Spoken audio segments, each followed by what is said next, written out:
Assalamualaikum warahmatullahi wabarakatuh. Bismillahirrahmanirrahim.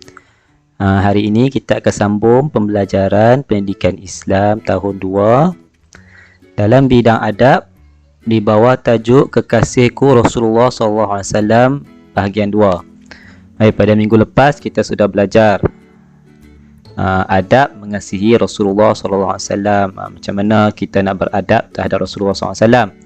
Antaranya kita kena pelajari sirah Nabi Muhammad, sejarah hidup Nabi Muhammad SAW, menziarahi makam Nabi Muhammad SAW di mana?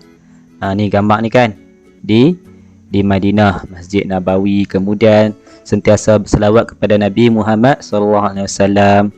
Kemudian kita belajar juga kehidupan kita macam mana, cara mencontohi Rasulullah SAW di rumah, tolong ibu bapa, kalau di sekolah tolong cikgu, belajar rajin-rajin, di kantin membaca doa sebelum makan, di padang bermain dengan menutup aurat, di masjid menjaga adab di masjid. Okey.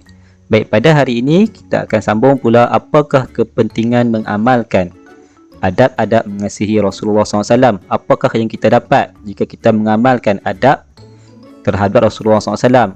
Okey, baik. Yang pertama, apabila kita mengamalkan adab-adab ini, kita akan lebih mengenali peribadi Rasulullah SAW. Betul tak? Kalau kita belajar tentang sejarah hidup Nabi Muhammad SAW, kita akan lebih mengenali peribadi Rasulullah SAW. Kemudian yang mana nombor 2 ni. Okey. Apakah kepentingan yang kedua apabila mengamalkan adab mengasihi Rasulullah SAW?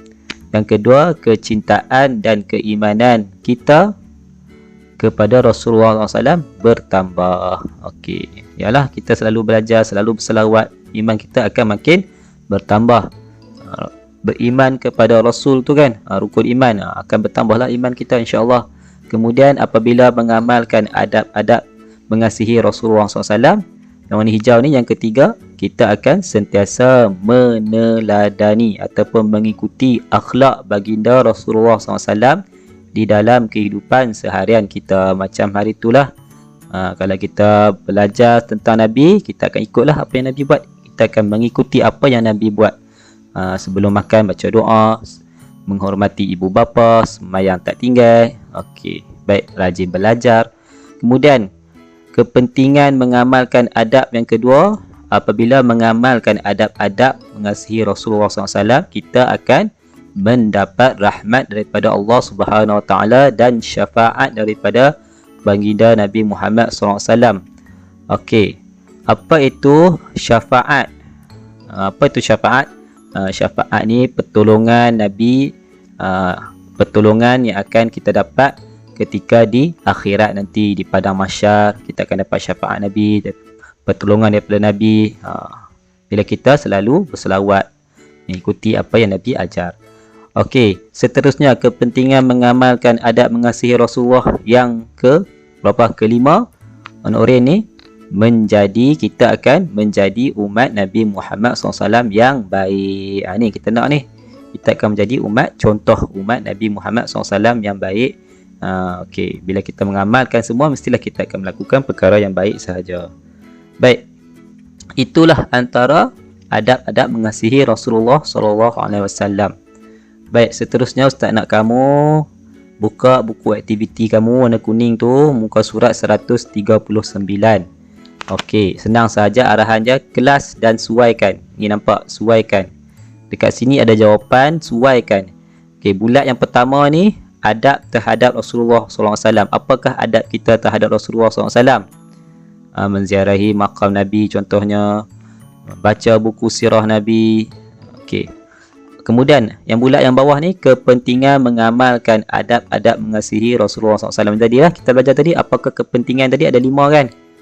Ni ada 5 ni kan, biru, merah jambu ni, hijau, koko dengan oranye ni. Itulah kita belajar. Okey, apakah kepentingan mengamalkan adab mengasihi Rasulullah? Pilih jawapan ni. Okey. Yang nombor 1, yang contoh ni dah ada dah.